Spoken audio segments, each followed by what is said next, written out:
pretty good. Oh, that's pretty cool. You want to look at the camera and introduce yourself? Hey, I'm Evan Zebley with the Sign Store of Macon. We sell signs. You sell signs. Awesome. Well, thank you, man, for joining us today. Hey, thanks. Awesome. Can you tell us a little bit about the sign store? Because I know y'all are downtown, or right across from us. So tell us a little bit about. So the sign store has been in business for about 20 years here in Macon. It's grown from being a two-person sign shop where it was like you had vinyl plotters, where it was like one guy at a desk and he had a plotter right here and a plotter right here, and he was literally just running vinyl through it because people were ordering like so many just like flat basic signs. And then I think they were in it for about a year before somebody across the street was like, hey, I'm tired of working for these other guys. I build cabinets. Could I build cabinets for you? And they're like, well, we don't sell those. Like, well, do you want to start selling those? And they're like, well, okay, sure. And then about 6 months after that, they had so much business, they didn't know what to do. And it was like, you need a truck so you can install all these things. And so they bought one bucket truck and then put a billboard up that the style of the billboard was, it looked like the truck was lifting the billboard up. And they booked it like solid. Like it was just constantly, and then because people were driving by the billboard all the time, they were like, man, we see your truck all over the place. And then so it just kept growing. Even in the last 4 years, I think it's gone from 8 employees to now there's over 36. Wow. So it is definitely a booming place. Right now, as far as like products and manufacturing, we have everything that runs the gambit from, oh, well, you need a little bit of vinyl to put on your vehicle, to full vehicle wraps or like box truck wraps. And doing vinyl products to we're manufacturing cabinets. Some things that we have sitting in the back right now are for like Tractor Supply. When you think about all those really big channel letters, custom signs. Right now we have trucks that are running in Atlanta, Valdosta, Pooler, Georgia, over in down South Alabama. I've got a job right now that's North Alabama, almost Tennessee. We just got certified so that we can do electrical work in Florida. And so y'all are really expanding. Yeah, it's going big. And that installation is just such a huge part of it too, because not just making signs, but installing them too. Installing them is huge. We have 6 trucks that are running right now. So 6 separate crews that are going out. And just to give you an idea of kind of like the size of these, one of the trucks is a 135-foot crane. So that if you think about like Buc-ee's, for instance, it's a huge sign, like this giant pole, and like those are the kind of things that we did y'all do Buc-ee's by chance? We did not do Buc-ee's. That awesome one was promo. on pause for a while. I quoted the QT that's coming back in February, and I was told that I won that bid, but I keep pestering him like, hey, I see that you're laying foundation. Come talk. So where's the QT coming at? That's going to be on Sardis Church Road. Okay, I love a QT, man. Love all their food. I was surprised they were coming this far south. I know, right? Yeah. I was hoping the Buc-ee's would be a little bit further north, but hey. It's all right. I mean, I think that's actually going to help Warner Robins out a bit. Yeah, bring more. Perry had been doing such a good job of putting food items everywhere. They're good at that. That a lot of times I hear, like, if you're leaving Forsyth or Macon, you just don't stop again until you get to Perry. So you just have to do a straight shot. But now that Buc-ee's is going to start grabbing some of that. Yeah, I really like the vacationers going down to like the coastal Georgia or like South Florida or just Florida in general. I mean, if you don't stop and like your last stop is Bass Road, and then if you don't, you just got to keep going to Perry's. That's awesome, fantastic. So yeah, it's good for them. Yeah. And both of them in Houston County, so good for Houston County. There you go. So my first question, this is kind of getting off topic, is it typical for a sign store to have like installation like division within the company, or is that kind of like, is it usually a party thing? You normally need them because a customer is going to come to you and then you're like, hey, I need to buy this sign for my business. Like, okay, cool, here's the sign. Like, okay, so when can you put it up? We can't. Like, you just make it. Yeah, it's like you're going to lose out on so much business just because you can't. Yeah. And honestly, not all sign shops are equipped to do the installation, even the small, easy ones. And that's another place that actually a sign store comes in. We have a wholesale side. So we work a lot with smaller shops that it's like, all right, well, either you don't have the manufacturing capability or you don't have this installation capability. But you can manage the project, and then we'll go ahead and we'll do the rest of it for you. And then, you just make your money off the top. That's crazy. It actually works really well for the expansion as well of our market, because if you think about, we have individual outside salespeople, but it's hard for just one person out by themselves to develop a market. Exactly. But if there's a small shop that's already there that has the market, And then now you increase their manufacturing and installation capabilities. It's like, well, we're making money over there. We don't need a salesperson. They're already doing it. Yeah. So, I mean, it actually works out very well. Well, that's fantastic. I do want to talk about you a little bit. Okay. Because I want to talk about first, the question is going to be how long you've been with the company. So I'll let you go ahead and prepare for that question. But then also, we sent out my pre-formed interview before this. All the guests fill out to give us some back knowledge of what we can and can't ask, that kind of thing. I think your form was the most, I don't want the right way to say this. I felt the most educated after reading it because you're very meticulous about saying it. Like you sound like a very, very smart guy. It took like 60 seconds to fill that. Well, I say you sound very, very smart, and like I said, this is gonna be a very good conversation. I feel like this conversation is gonna be more like not business focused. Obviously, talk about the sign store, but it's gonna be a really good conversation. So, all that being said, how long have you been with the sign store? I think we're going on 5 months now. Okay. So not very long. You're rocking. You're killing the game. It's fun. Before I've actually been selling for the sign store for about like 18 months now. Okay. So before I came on with the sign store, I was actually managing another small shop, like what I mentioned. Okay. And how I was increasing our sales was I was doing all these business to consumer across the counter sales, but I started building our business to business portfolio. And what I was doing was, 1 or 2 times a month, I would sell these larger jobs that they would be, $10,000 to $20,000 each. Yeah. And I was doing that by reselling it from the sign store. Yeah. And the sign store was like, almost every time I sold it, they're like, hey, you want to come up? You want to come up and work over here? And I was like, okay, yeah. Eventually, I was like, yeah, okay. Let's go ahead and let's do that. And I was really excited though. The main reason that they brought me on was, as I mentioned with the outside salespeople, there are some regions where there are great established companies and other regions where there are not. Yeah. And they were like, look, we've got the manufacturing down, we've got the installation down. We need to start building these remote satellite locations because the only place that we have is right here in Macon. Exactly. And what does it look like if we have these small shops and then we have this vertically integrated manufacturing that comes out of Macon? Yeah. It's kind of like the hub being here. Exactly. And so basically the sign store can be those small shops in these underserved areas. And I was like, well, I know what the staff looks like. I know what the numbers should look like. So absolutely, I'll go develop those markets and we'll build them and start setting those up. Right now we're looking really strongly at Pooler, at Valdosta. Southwest Georgia has kind of like really opened up for us. We're down there all the time. Really?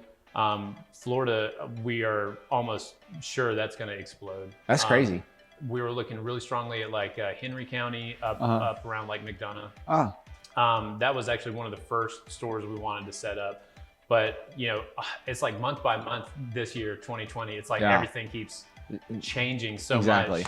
And it's not that, what's funny is that it's not that our sales are decreasing in any one area. It's just that other areas start selling more. And we're like, oh, well, maybe we should go to that one instead of this one anyway. So that's really what I was hired for is like the business development. That's crazy. You're saying you're just expanding a lot more to South Georgia. I know you're from South Georgia. Yeah. So how long have you actually been in Macon for? I've been in and out of Macon for a while. My son and his mom moved up here had to have been like 08 or something like that.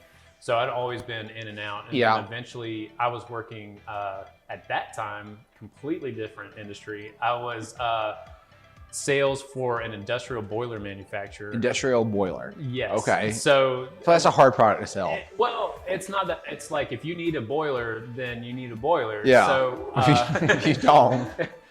And there are not that many manufacturers, but you're right, the market was a lot bigger. It was basically I was in international sales at that point. One of our primary people that we were selling to is actually Georgia Power, like Gulf connection. I was talking with the federal Department of Energy a lot about what regulations were happening. Because at that time, that was 08. The Obama administration had done this. If you renewable energy package where you get like $500,000 grant and then $500,000 0% interest loan if you could have a renewable energy project.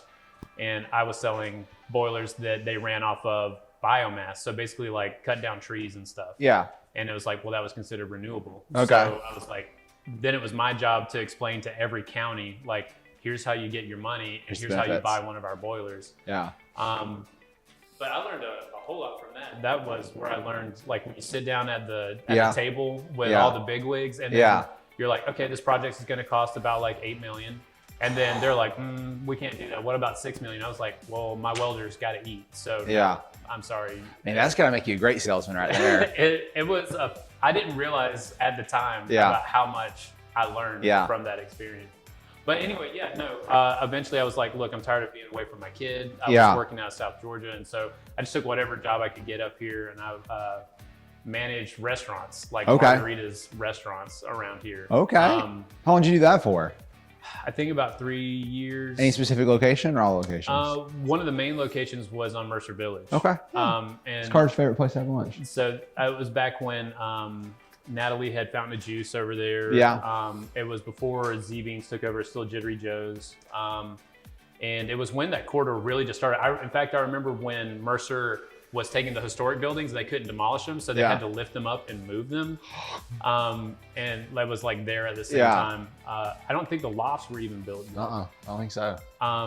It was cool too. It was a nice sense of community, because I remember when Mercer went to go play Duke, and then we shut it down, and then we put a big screen on top of the bookstore, and then like projected the game, and like so everybody just came out into the street to watch it. I mean, I think I was in school at the time that our school shut down for that game. Yeah. People like, we did not do class or anything like that. Just people were watching on screen. It was crazy. It was fun.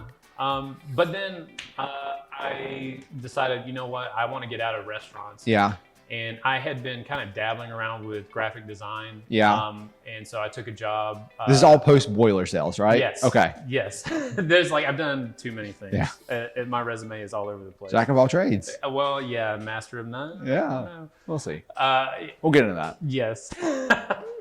But yeah, I got into, I started working, my first sort of graphic design gig was working for a publisher that did newspapers and magazines and all that. And so I would put all those together. And then my sister called me one day, and she was working for a small sign shop in South Georgia. Yeah. She was like, well, they want to sell it to us. Do we want to take a shot at being our own bosses? And I was thinking, look, I don't want to be away from my kid, but at the same time, if I can like kind of jettison myself a little bit, then I can maybe create a better future. So, okay, I'll go back down there and we'll do this. That's a big leap right there. It was, you know, that secure job. It's just like, all right, either we make money or we don't. Yeah. Here we go.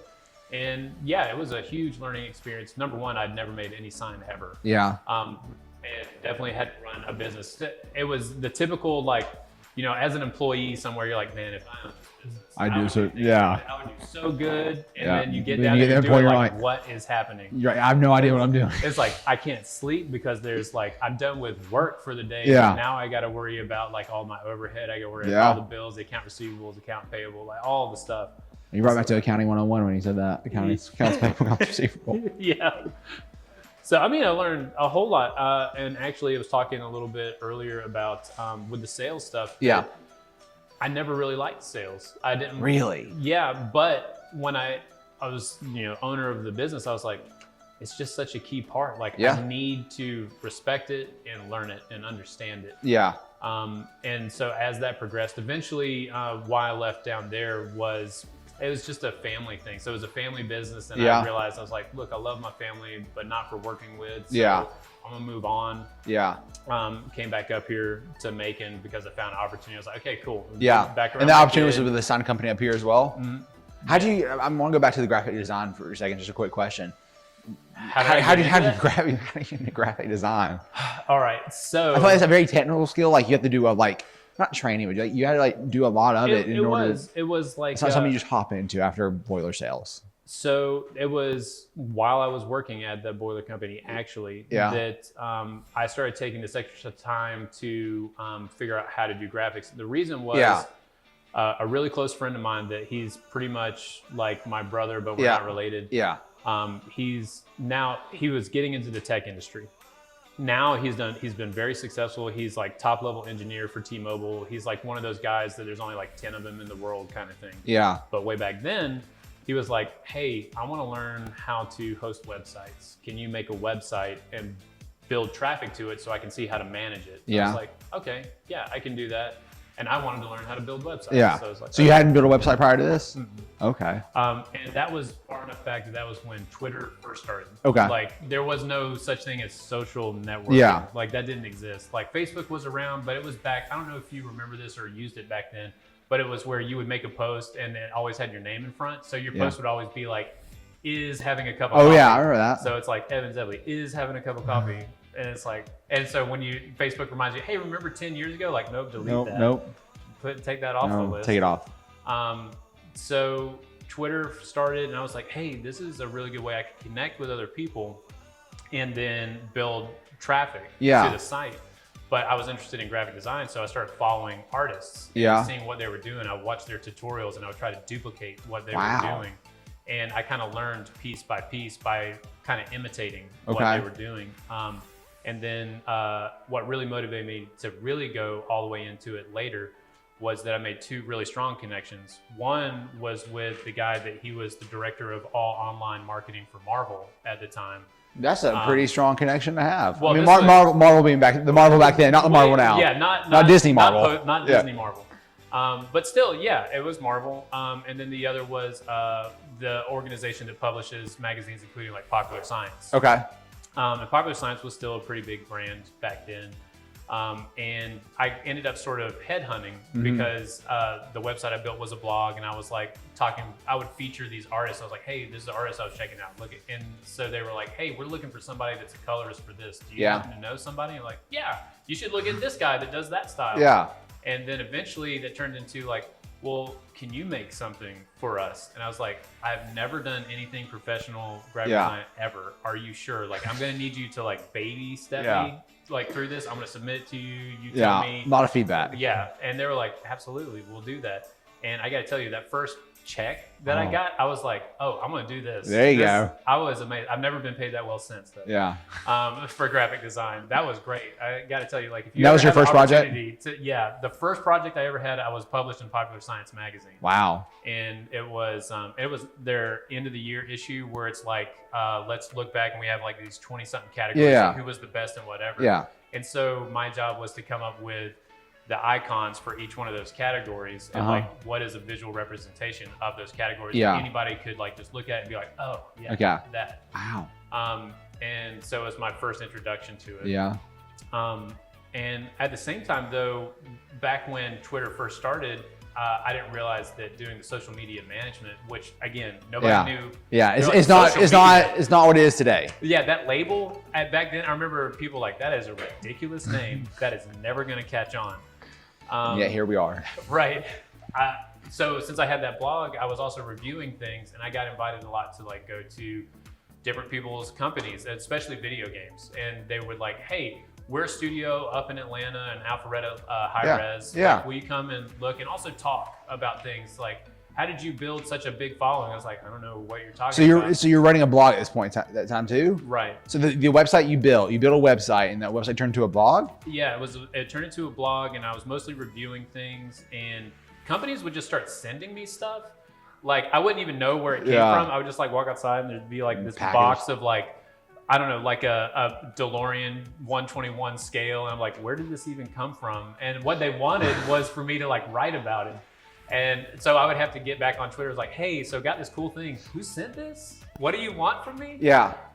So how many, like, when you say, how many people are following you at this point in time? Like, so at that point, where most people had like maybe 50 and they didn't know how to get more followers, I was like up around like 6,000 to 8,000. Wow. And it was because I was also very engaged. Yeah. So there would be communities, and yes, some people that honestly, there's some people, they don't really have a personality online. Yeah. So it's just like, their comments are more like, haha, oh, good thing. Nothing really engaging. Yes, if there was an engagement, then I would engage. I would be like, yeah, that was great. At one point, I got really excited, and I know that it was not real, but I got real excited anyway because people were making fake accounts for people. It means you made it, right?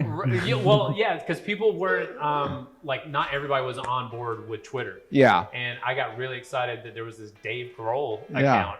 And the Dave Grohl account was like, hey, Evan, man, that looks really awesome. And I looked at it, and it had like 20,000 followers. So I was like, this might really be Dave Grohl. Yeah. And it wasn't Dave. Oh, man. It was just somebody like stole Dave Grohl's name and put it on. Wait, Dave Grohl's from Red Hot? No. Dave Grohl's from? No, from Foo Fighters. Foo Fighters. There you go. And then before that, it was, I don't know why I'm blanking. I should not have known. No, I'm loving this conversation. This is like the coolest story I've ever heard in my entire life right here. From Seattle with, he was a drummer for Kurt Cobain. Okay. And then he eventually, after Kurt Cobain's death, went out on his own and started the Foo Fighters. He's a phenomenal musician. Yeah. He's a drummer, and then part of the Foo Fighters was he found like the best drummer he could find like on the planet. And he'll say that. He'll openly say that, like, I hired the best drummer on the planet. Wow. So that I could just get up and do like vocals and everything else. I do want to say this real fast. This is completely not related to the story at all. The guy that I used to work with, he's still in my office. His name is Peter Searcy. He was the lead singer of a band in the 80s called Squirrel Bait. Okay. And he did a bunch of albums and stuff like that. But there's a video actually on YouTube of Dave Grohl pulling Peter up on stage and saying, like, this is my inspiration of getting into music. And the guy's cubicle was next to me for a little bit. So I thought that was pretty cool. But that is cool. Yeah, you keep really going. Cool. Yeah, so shout out to Peter.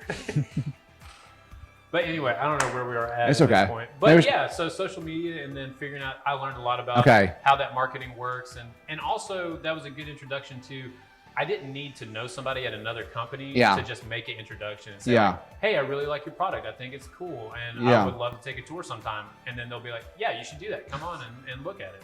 They're like, okay. Man, that's crazy. So it's like something that, and I found that to be the same now working with the sign store too. A lot of what I do business and sales wise is actually building referral based partnerships. Yeah. So it's like I talk with you and then I find out about your clients' needs and what kind of clients you would need. So when I'm out, I know who would be a good connection for you. Yeah. And then same way, like you would look like, oh, well, you know, I got somebody that's interested in this commercial property and they don't know how much it's going to cost to do all the signage. Well, I know a sign guy, so he can quote all that for me. Yeah. And anyway, I just kind of build those relationships. And then I found that the more that I compliment other people, the more that I kind of put them out there on my like network, then the more appreciative they're. Apparently, people don't compliment each other anymore. It's a rare thing to happen. So rare. They appreciate it. They're like, oh wow, yeah, thanks. And then that, I know I have to be careful because I work for somebody else. So I always have to think about, is what I'm doing benefiting the company? Yeah. So I always have to think about the bottom line. Is it going to generate something? Is it going to, enhance the brand? Is it going to spread a little bit more? But I find that building those relationships and people trusting, then they're like, oh yeah, well, they're going to, even on the direct sales, they're going to choose to buy from me just because they like me better. I mean, even if there was like, I don't know, somebody opened up shop tomorrow and they figured out the magic way to make signs and they just do it like 100% perfect. And like, we're never going to achieve it. But still they would come and buy from me because like, I just like Evan better. He's going to take care of me, that kind of thing. That's crazy. So let's get for a little bit. On social media, different than what a lot of business owners, salespeople in Macon are doing. You're taking a really, really strong stance on social media, video content, which a lot of people are scared to get in front of the camera and scared to talk, and you do Facebook Live, Instagram Live, that kind of stuff. You're really good at that. So Sign Store is downtown Macon. Let's talk about some of the projects that Sign Store has done in Macon that some people may recognize, and then we'll move in. I want to move in the transition of what you're doing differently for the Sign Store as far as video. Okay, sure, yeah. Projects. Actually, so one of the big things that people don't appreciate about signs, and it's the reason to know a professional, is that we're basically construction. Construction and manufacturing. So when you come into a business in downtown and then you're like, hey, I'm going to start this. This is going to be my storefront and I need to get a sign out front. You're not thinking about permitting, insurance, certificates of appropriateness. Am I in the historic district? How am I zoned? That's all the stuff that we take care of. Do you think people underestimate how much actually goes into a sign? Absolutely. And that's part of why I want to generate the online content is so people have a better appreciation for the product itself. And you can tell that in the sales process as well. So whenever I first go and talk to somebody, I was like, okay, tell me your timeline, your budget, and then your overall goals. And I will tell you what we can achieve with those three things. And in downtown, it's just limited because the way that codes are written is that you're only allowed a certain amount of signage in it. And the certificate of appropriateness, that's a real thing. It's so if you're downtown and you're in this historical building and you want to put up a new sign, well, you can't just put up like this big neon glowing thing that doesn't match the facade at all. You have to design it so that it matches what was previously there. And then you have to take it in front of a board that only meets like once a month. And then they have to be like, yes, or like, no. And you gotta wait till the next month? And then you gotta go do it again. Wow. But we have done a lot of signs downtown. The most recent one we did was for the Taste and See coffee shop. Oh, their new sign just went up, right? Yeah. I was actually walking by yesterday. I actually got my coffee there this morning. You should check my video online about it. Absolutely, I will. I was walking through, and I was actually walking the streets before I met Carter yesterday. I went and got a coffee because I was coming back from Atlanta. And I'm like, it's a huge, beautiful, it's big. It's a beautiful sign. It's like almost like a vintage kind of look to it. And I was like, that's so new. What's going on? And it's neat. Like, so that video, of course, all the videos I try to do are only like 30 to 60 seconds. Yeah. But it does a real quick, like, walking through the shop, watching people weld on it, watching the push through acrylic happen, how it gets painted, and then also the installation when the trucks are downtown blocking the lanes and like putting it up, and they have to, weld it directly onto the building. Wow.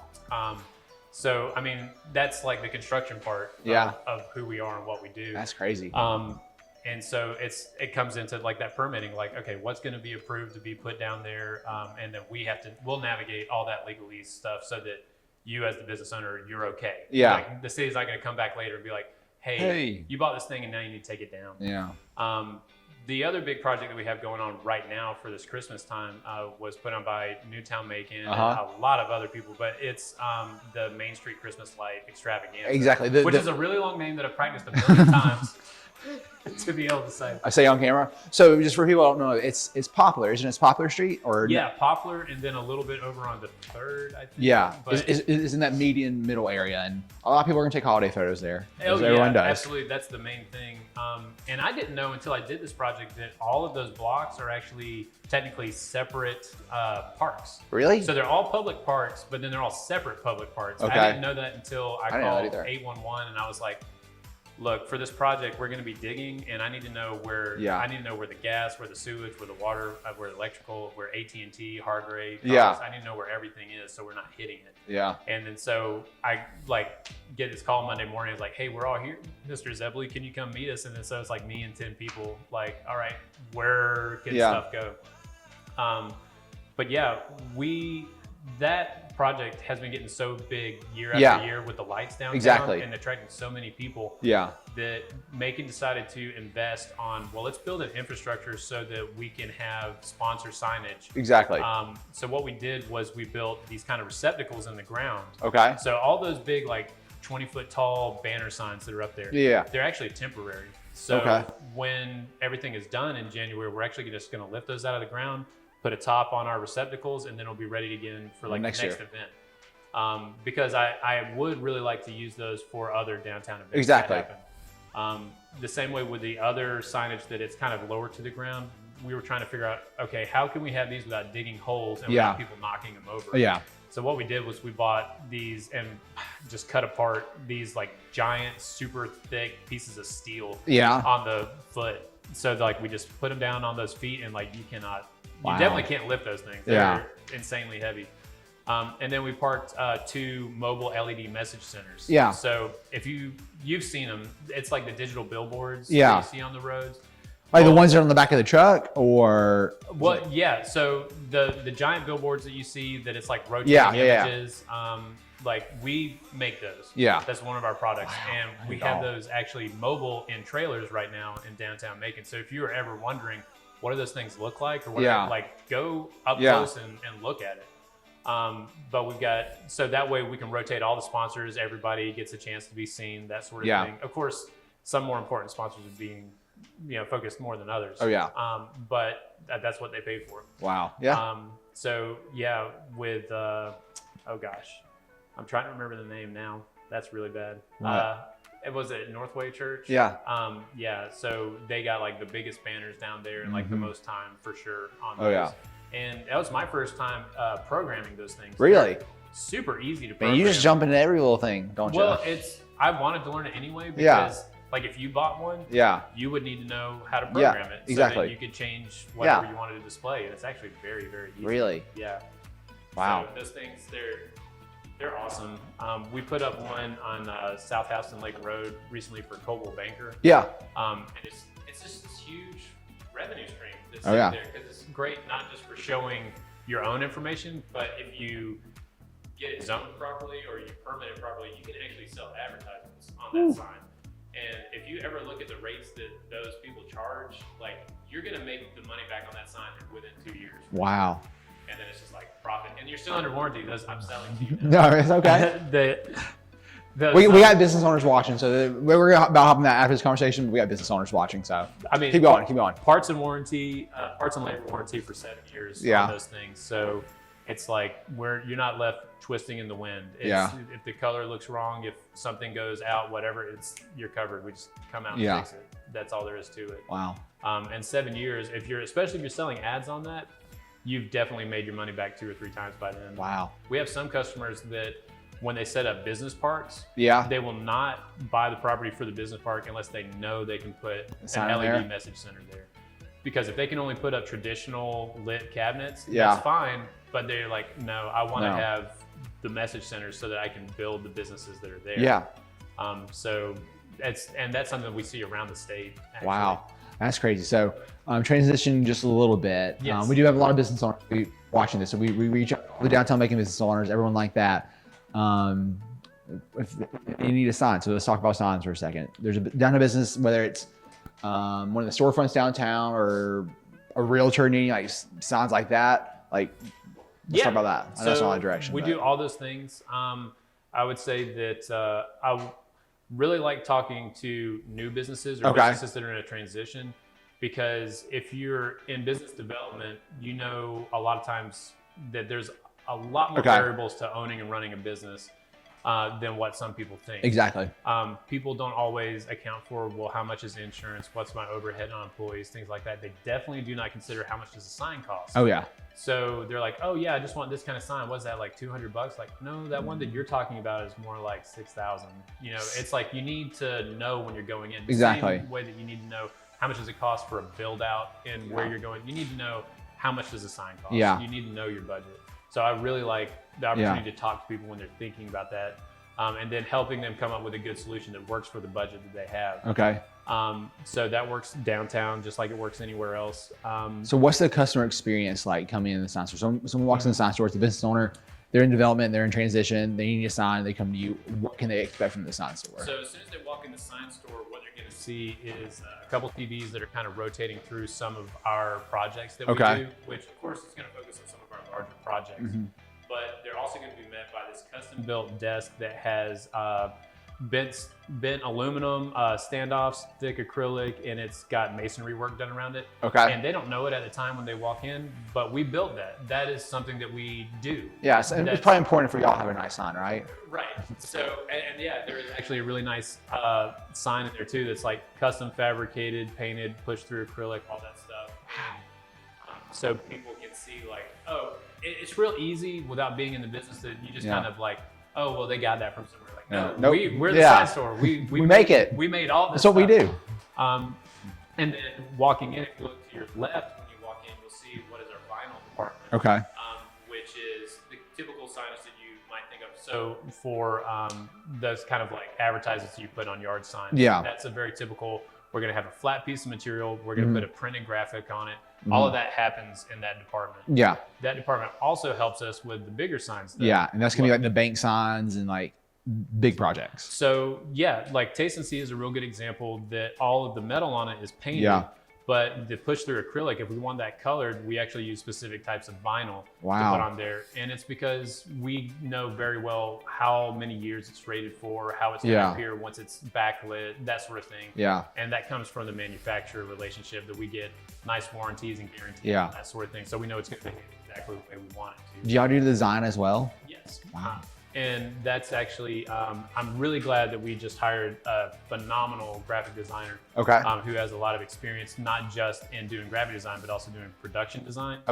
Because my first 3 months being on with the sign store, it was me, the CEO, the president, and then also the guy that was running the vinyl shop. We all have other jobs, but somehow we're doing all of the design.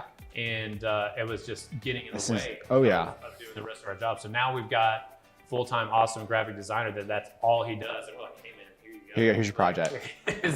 So it's great. I'll still handle like when somebody has a bigger request, and usually for something like fabricated, then I'll go ahead and do that. But if it comes to like nitty-gritty graphic design, I'm like, hey, could you please take care of this, because I'm gonna get phone calls and it's just gonna be distracted. And it's something that should be an hour is gonna end up taking like 2 days, and I don't want that for the client. But yeah, so then you also meet our first person up front is Jennifer. And Jennifer has a fantastic personality, really just open, nice, bubbly. You're gonna be comfortable walking in. Oh, absolutely. I feel like she has a better relationship with a lot of our clients than some of the salespeople. Wow. Because just people like her. Yeah. And she's gonna take care of you. She's that kind of person. So when she's like, oh, you have what? You need to, oh, okay, I'll go take care of that right now. Yeah. She'll do it. She'll get it done. Or she'll put you in contact who you need to get in contact with. And it doesn't matter if it's a billing thing, if it's a payment thing, if it's like a sales thing, a design thing, if it's like an over her head, you need to talk to my boss thing. She's all over it. And she's got a lot on her plate actually, because she's also, besides being that sort of upfront first person you see, she's kind of turned into almost our project manager. Okay. She watches the flow of all the projects. Because she cares about the customers so much, she wants to keep an eye on all the projects that are happening to know when they're coming back out. Exactly. So, of course, that's on the salesperson to follow up and say like, "Hey, this part of the manufacturing, is that done yet? Like, when can we expect to see it?" Yeah. Because you're, advocating for your client. But for her, it's nice to have another person that's in there all the time, looking at, okay, it's done at fabrication. Is it done with the vinyl part yet? Okay, cool. Yes, it's scheduled for installation. And then when you call up, and you're like, when is my sign going to be out? It's been like 2 weeks. It's like, oh, it's actually scheduled for installation. Yeah. So she's great at that. But yeah, immediately she's going to be able to either tell you about a product or put you in touch with somebody that can help you with the product. Also, we're not ashamed at all to walk people around the shop so that you can kind of go through and see what we do and how we do it. Yeah. It's definitely, to me, impressive. There are a lot of sign shops that they are pretty much only what our vinyl department is.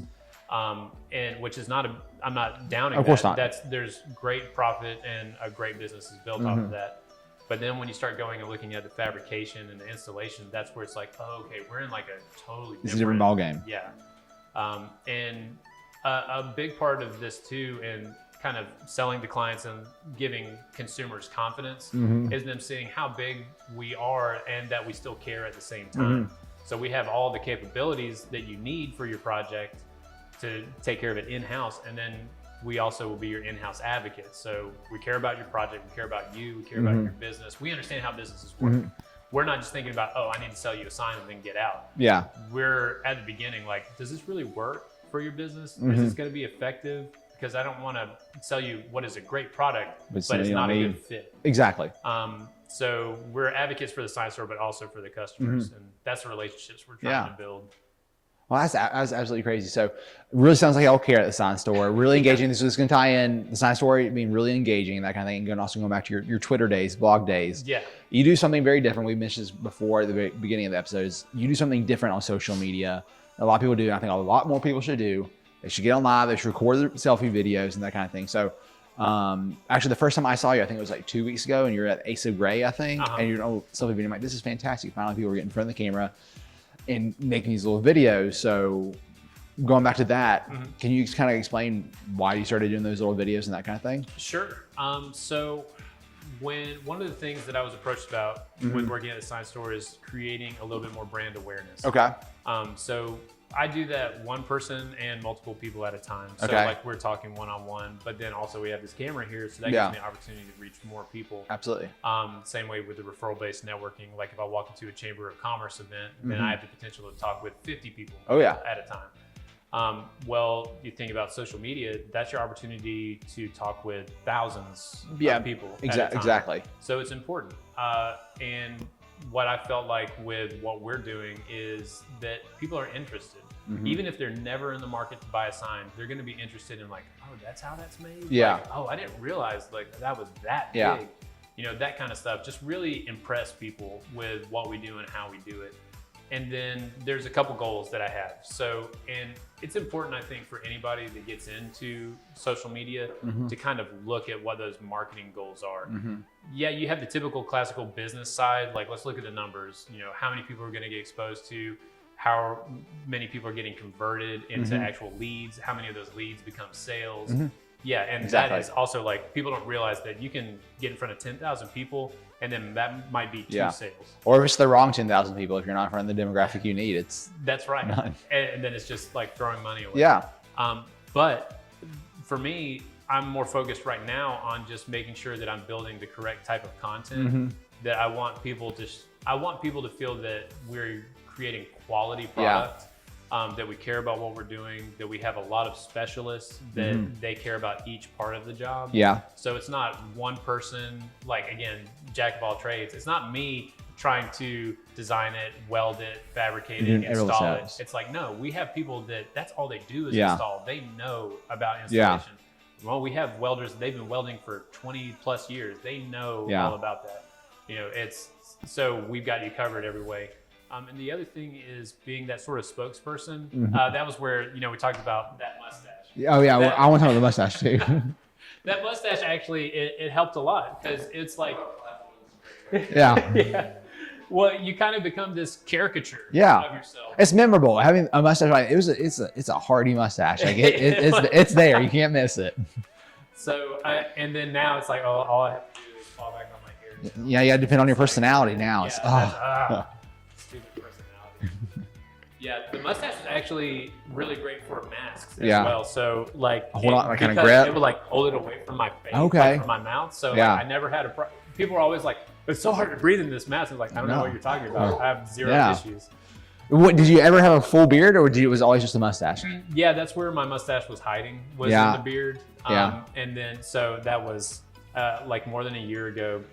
I had the beard and I shaved it, and I like to take it off in sections and kind of mess with my. Oh yeah, everyone do like the Fu Manchu and the sideburns, the lamb chops. Exactly. And everyone does it. I walked out in front of my fiance with the mustache and I was like, and she was like, "That's great, take that off." And so I did, and she was like, "Actually, it looked pretty good. Why'd you take that off?" And I was like, "Okay, so the next time I'm gonna keep it and make you sorry." Yeah. And boy, did I make her sorry. Oh yeah, my girlfriend had the same kind of thing. We went to Yellowstone for a little bit. And I was like, I need a mustache. And we went out to the West, I need a mustache. And I shaved my beard and had a mustache. She hated it, but sorry, keep going. But no, that's actually how it happened. And then I want to say about like, a couple months in, she was like, "So how long are we keeping the mustache?" And I was like, "We're in this now." Yeah. This is like, I was spending like an extra 30 minutes a day, like just grooming that thing to have it like, because I don't want to be that guy like with a gross mustache. You want like pieces of food in it. No, I need it to be like very kempt. Yeah. Like, were you ever curling? Would you ever run where you could curl the ends or what? I definitely could, but I purposefully did not. Yeah, too character-y. Well, I wanted it to be almost like I don't know, what do you call that area? Like Midwest, where it's like, oh, this is Carl, that he works in the factory all day. Yeah. He understands what working is like. Yeah. I've also found out that was the same thing when I got into the sign business. I remember when I first started selling, I was thinking, okay, I'm going into these businesses. I'm gonna dress really nice. I'm gonna have on nice slacks, all that. Nobody would buy from me. Nobody. So then I was like, all right, I'm gonna wear khakis. I'm gonna put on some boots, and then we'll go. And then suddenly it was fine. Yeah. And then so it's like, I actually appreciate our uniforms, like just having a polo. Like just have like some khakis on, and then it's fine because we can go put our hands on something and not get worried about our slacks or whatever. Clothes. But then people think like, oh yeah, this is not like a sales shark coming in to get me. This is a guy that he works. He understands. But there's a lot of authenticity behind that. And that's where that mustache came in. It was like, oh, this guy like mustache. Okay. Yeah. Like, he means business. Yes, exactly. Business mustache. And we were talking about before. There's like, not get too far off topic, but you saw some benefits from having the mustache. Be like trusting you a little bit more, and absolutely, it was good for a couple of unexpected reasons. Yeah. I didn't realize that it was a natural kind of icebreaker. Yeah. That people just immediately were like okay to talk with me. Yeah. They felt not threatened. Trusting. Somehow. Like more almost like dad vibes. It's weird that it was only a mustache, but I was somewhere and a kid was like, "Santa?" And like his mom like pulled him away. No. It was like, no, it's not Santa. I'm sure he's okay. It's like, this is Santa before Christmas. Yeah. But so that helped. Also in the sales game, you try to read how people are reacting to you. Yeah. And I noticed in general, some men like to buy from men, some women only like to buy from women. that mustache, for whatever, with it being like non-threatening. Yeah. It was like everybody was okay. Yeah. So the guys were like, oh man. And then women were like, oh yeah, it's fine to talk to him. He's got that ridiculous mustache. Yeah, he's not threatening. He can't. Yeah. So it actually worked very well. And then it did sort of become a little bit of an icon, especially in the current Zoom age. Oh yeah. And where we're all everyone's online. seeing your face. I remember if I did, 5 to 10 Zoom calls in a week, then I want to say like 2 or 3 of them at the end, I would get asked, is it real? Is that a real mustache? And I was like, no, I just put it on for this call. That's like, I'm going to take that off and put on an eye patch and a pair for the next one. We'll leave it at that. But it helped a lot. And making that caricature helps. And salespeople do that sometimes without thinking about it. Especially young ones, like they want to work out more and look more fit and like agile or whatever and be like more attractive. And that definitely helps. I know I want to look well-groomed. Yeah. I just want to have that. I'm like feeling really self-conscious about my hair right now because I have to cut it in like 3-4 weeks, and which is really bad because my fiance goes to school for cosmetology, and I'm like, hey, can you do my hair? And then like the next week, hey, can you do my hair? It's like I can't keep hiding all the things. Like, it's fine. We actually did an interview not too long ago, and like for some reason, this isn't Carter's fault or Carter's responsibility, but like my hair was not brushed whatsoever. And it's like, and you can just see the sun is like all over the place. I'm like, I know. Hire all that kind of stuff. That was actually what I was talking with my fiance about last night. I was like, man, you know what? I need to do. This is not the Sign Store thing, except for doing the social media stuff and creating the videos. Is that somewhere along the line years ago, I got involved with audio editing and video editing and that sort of thing. And now music videos. Right. I'm spending a lot of time now with Theater Macon, helping them with their projects because they're not able to have people in the seats. So they need to do their things virtually. And it's like, well, how do you do that? And it's almost like producing a movie. Because you have to look at the set, you have to look at the cast, you have to do all the scheduling, where do all the cameras go, how do we capture the audio, and then editing it down later. And it's great. Don't get me wrong. I like volunteering for that kind of stuff. It's a lot of hours. I bet it is. I would love to find a way to like, hey, maybe there's somebody with like paying projects. Oh yeah. Would like exactly. This. But with her, I was like, hey, we could both get in on that. Like you start doing some of that like hairstyling, like mobile hairstyling and makeup. And like, let's go do this. And I'll just tag along. Like everybody will really be there for you. And then I'll just be like that guy. But anyway. Yeah, we literally had that conversation last night. Well, that's awesome. So I do want to ask about social media. So seeing your face on social media, is it going to be on like the Sign Store social media, or is it like Evan at Sign Store? So like I don't when I post, I don't post for my brokerage. I post for my personal page and my brokerage happens to be a part of that. So what is it for you? I think my goal is that I want to have a more generic and more Sign Store brand centered post that will happen for the Sign Store proper. And there may be narration at some point, but I think me removed as much as possible is going to be better for the overall brand of the store. And then I will have a separate channel for me talking about things. I've also been messing around kind of like with the idea of what you have here of creating a set and talking about things I don't normally have a chance to talk about. Because normally right now, I'm just kind of going out in the field and I'm like, okay, well, here's something that's getting put up right now, or here's something that just got put up. But it'd be really nice to kind of sit behind a table and say like, hey, this is how we make this thing, just in case you were interested. And honestly, some of them, I've talked with some Sign Stores about this, that they get kind of nervous about giving away secrets of how do we manufacture stuff. But I'm like, no, I think that's fine because even with laying down vinyl, it requires such expertise that if you buy a sticker and you're like, oh no, I'm going to save $50 and go to the do myself, or do it myself. Like I'll get the graphic from you, but I'm going to install it. And then like 99% of the time you come back like a day later, like, hey, so I need to buy another one. And I need you to install it.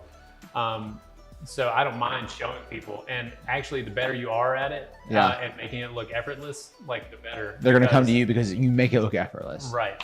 I think it really comes in handy to kind of show that behind the scenes stuff.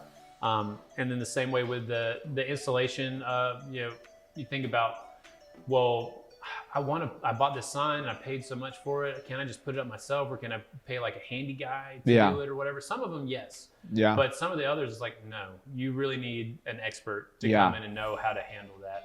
And that's what I really want to show is the expertise. But yeah, so 2 different channels. One that'll be like Sign Store Central. Yeah. One that'll be more of like me talking about projects.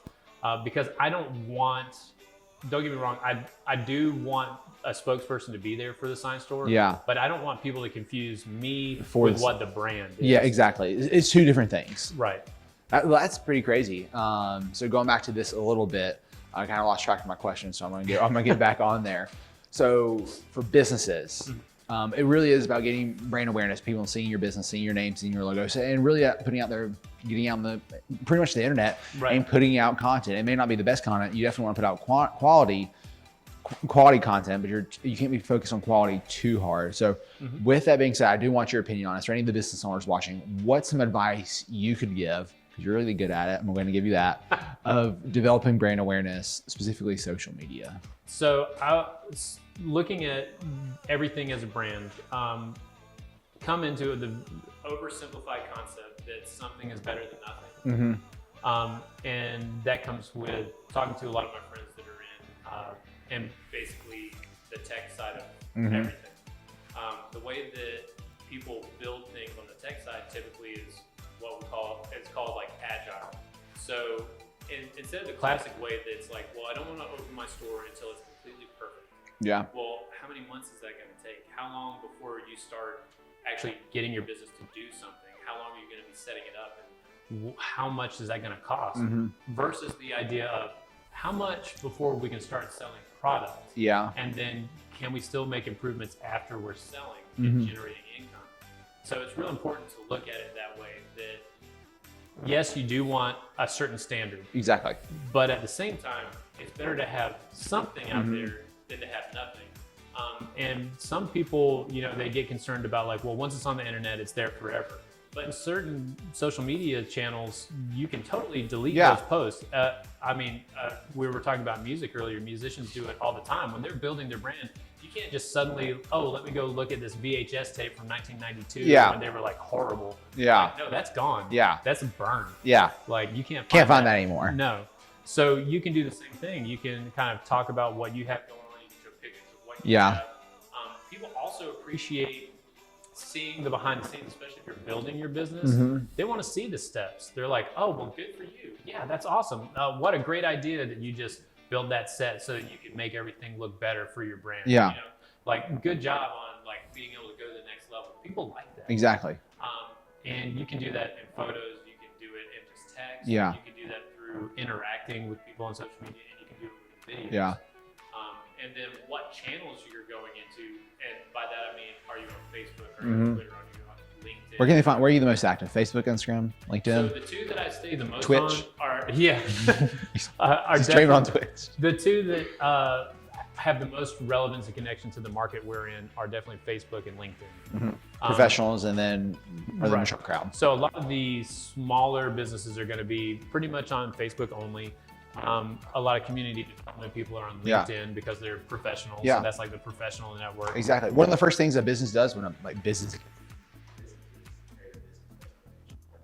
Yeah, and they need to. They also need to create a Google My Business page so that it's like, hey, how do I get to X shop? And then it takes you there. Yeah.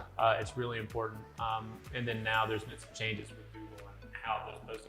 Actually, you need to create like content posts for Google every week and put that up. So that helps keep you aware of like, all right, so I'm doing work. It's real easy to get bogged down in doing work and never taking a picture or never taking a video of what it is you're doing because there's so much work. Exactly. But it's important because that allows you to stay out top of mind of everybody.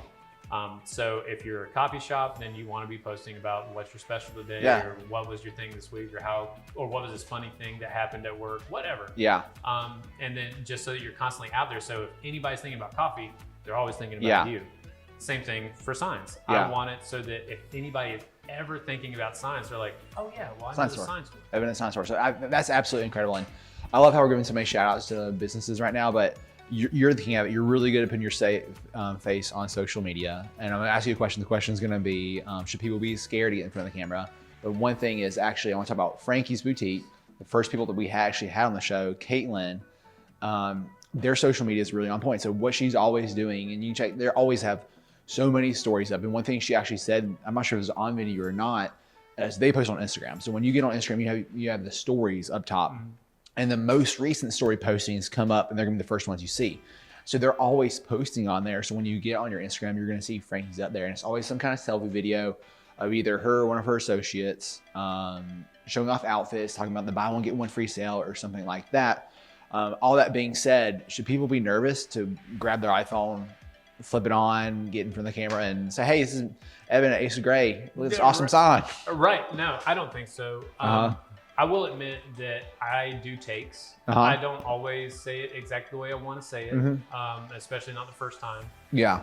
But I just kind of like, especially when you're in public like I am, and there's people driving around you, I'm like, la la la la. Oh, I just messed that up. Who's this weirdo over there talking to himself? Yeah. But I don't think they should be afraid, especially if you think about how you're going to appear on camera. And then you mentioned iPhone. iPhones are really great at making you look good. Yeah. So filters. don't be worried about that. Android has come a long way with that as well, about like kind of just make sure you have an okay complexion. Yeah. And things. Don't go too extreme though. Yeah. I don't want to see like there's this mannequin talking to me. But I don't think they should be scared of it at all. I think that especially if they're a representative of the company. Now, it's important for an owner to control how that is happening. Exactly. Rather than just let any employee take it away. I would, stay away from that. But as an owner, especially owner operator, that what you are, your company, that is you, that is what you do. So go ahead and get out there and then associate yourself with that, so people know when they see you, they are thinking about your brand at the same time. And I think that's really important, especially if you're in a downtown location. It's very There's a big community. There's a community focus down here. That's something we've learned. Very community focused. The more events you can go to, you don't necessarily need to spend money on things. You just need to be places. Yeah, just be there. So there are events that happen, whether they're virtual or not. Macon Startup Week was a great example.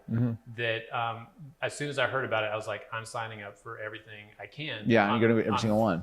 And it was all virtual. And it was, okay, we had a presenter and then we had a chat box. But I'm telling you, I was in that chat box, and when people were asking questions, I didn't wait for the presenter to answer. I was like, oh, here's the answer to your question. And there's like, oh, look at Evan just like slamming down free game. And people were actually taking things that I would write and screen cap it and then share it on social media. I did not expect that to happen. But it was like we were generating good brand awareness, and then also with that, it was a great avenue to show that like we care about what you're doing. We care about new entrepreneurs. And so any business has that opportunity that pick something that you like and you care about, and then just get involved with it. And then you're going to captivate that audience. And then the people outside are also going to see like, oh, well, they care about more than just making $1. They care about the community. Let's support them because they're supporting us. That's really important, especially for downtown businesses. Exactly. And that kind of relates back into not being afraid to give away industry secrets or anything like that. It's providing free value. And that's what you're doing, answering the questions in the chat box or showing what's the process behind making the signs, which is absolutely incredible. So people should not be shy to get in front of the camera, as long as they have the authority to do so. I think that people like to see what's behind the scenes. I think people also like insider knowledge, things that they didn't think about before. Sometimes it occurs to you at the moment when you're sharing it, like, oh, I never thought this is actually a good thing for customers to know. You mentioned like clothing, for instance, like, okay, you have this kind of item, which we do sell. And so if you're looking at something in this particular budget, if you're not limited by budget, this is better because of this kind of material, how long it lasts, that sort of thing. Exactly. It's like, so these are two different products. So if you're worried about budget, you can get a similar look. If you're worried about quality, this is what you want to go with. And now you have two markets that you are establishing yourself as an expert to both. And so it's really good to just be out there and let people know that you are the expert and they can trust you. This is going to be a leading question. So putting out content like that, how does that affect so putting out content like that and the authenticity of it go back into the customer relationship? Sure. How does that affect it? So on one side, it definitely creates visibility. And something that I didn't expect was, all right, so I was putting out these videos, and then I'll show up to events, and then people will be like, oh yeah, I saw your video about that. That was a great project. And then I don't know why it didn't occur to me was like, oh yeah, the people that I see in person are also the people that are going to see this video. So it made me even more conscious about, I want to always make sure we're presenting exactly the right thing. Yeah. Because there is that sort of culpability. Yeah. Where whatever you're putting out there, you are ultimately responsible for. So you don't want to say the wrong thing. Exactly. And that's why I like to focus on things that make us look good. And good experiences with customers and stuff. Now, showing a good experience with a project or a customer, that leads the person that I do meet in person to expect that same thing, that they're coming to me already excited because they're like, oh, you're the expert, you know how to do this. I know you're going to take care of us because you took care of the other thing. So it actually does a great job of establishing what we would normally do person to person with a first time meeting. Like, look, I'm the expert, I'm going to do these things for you, and getting them to trust you on that in the first conversation. Well, if they've seen the video, you don't have to do all that anymore. Now they're reaching out to you and then saying, hey, I want you. I saw this video you did. Can you do something like that for us? How much did that cost? Can we do something similar? Like, yes, let's go ahead and let's do that. Yeah. So it works a lot. And I always compare marketing and outside sales to fishing. Okay. And I think we talked about this before, that marketing is kind of like you're throwing out a net. Okay. Fishing.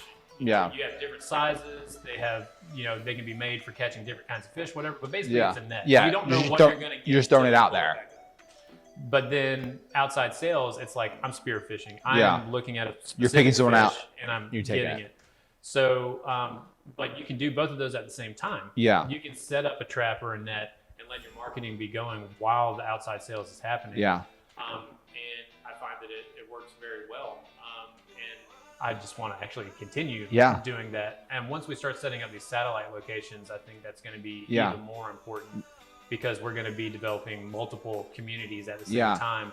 And it's not always one size fits all. Macon downtown, there are other downtowns that are similar, that they have the same sort of cohesiveness that they and community feeling. Others, the downtown is non-existent. And it's just based off of what businesses or what industries are there. As far as generating that content, how do people react to it? If you're putting out the right content, they react well. They're searching for you now. Yeah. So it definitely helps a lot. Exactly. And I want to say the waterfall effect, or everything coming off of it, is just, the first time you do it, it's a little awkward, a little difficult. I think I did my first Instagram live a couple of weeks ago, and it was awkward. I didn't know what to do. But the next time you do it, it comes easier. Right. And then more people see you. So then they also see you on Facebook. They respect you, and then it all feeds back into each other, and then more content, easier. Will say something that I'm a little bit afraid of, because I'm a little bit anal about it, is I don't like to do the live stuff. Okay. But what I do sometimes, and this will probably happen in the near future, is if you ever see something that looks like it's live, it's pre-recorded and I'm streaming it. Oh, there you go. Because there's a secret right there. You can know what you're putting out, and everyone thinks you're live. Right. So if you see, it's like, oh, he's on Instagram Live, but I see him driving over there. Yeah. How does he YouTube? It's because I pre-recorded it, and I'm gonna put it out because I want it to look just right. But you have to also be careful of the live streams. And I'll say this about myself real fast: is we were recording for one video, and I think I dropped a bad word. We were talking, and I think I stubbed my toe or something like that, and I was like, wait, we're live streaming right now, so you gotta be very, very careful. Yes, that is true. We talked a little bit about like characters, so that's important too. It's important on two sides. One, that you want to create a character of yourself that presents yourself in front of the people the way you want to be perceived, but also that can't be too unnatural for who you really are. So you stub your toe, it's like, well, I'm gonna say something. Yeah. But then it's like, maybe not the right thing. I'm not gonna drop the wrong bomb. Yeah. But so anyways, like, oh yeah, I put that table there on purpose just to make sure I'm still human. Yeah. I don't know. There you go. Awesome. What are we doing on time, Carter? We've been talking for 2 hours? You're lying. You're an hour and 45 minutes. Oh man, we gotta probably just wrap it up. Yeah. Do a sign off. All right. 30-second plug. Tell them where they can find you. Instagram, Facebook, all that kind of stuff, and all that kind of stuff. 30-second plug. Or, sorry. Yeah. There's no time limit. You do what you want to do. I didn't realize we were talking for an hour and 45 well, minutes. No, thanks for having me. I'm Evan Zebley with the Sign Store of Macon. We're on 1836 Broadway, right down the street in downtown. If you have any signs that you want to make, whether it's vinyl or construction-based, we can take care of you. So give us a call at the Sign Store. Awesome, Evan. Well, thank you so much. Everyone who's actually tuned in this long, thank you so much. We'll probably break up this. We'll have plenty of content, so we'll break this video up in a little bit, and we'll have like you talking about certain things. That'll be really cool. But if anyone made it to this video, awesome. Thank you so much. I greatly appreciate it. It's been a pleasure having you on. Looking for the next time we see each other. Again, Matthew Griffin here with At Home Macon. And I look forward to talking to y'all soon. Have a great one. Thanks. Oh man, I did not realize we were talking for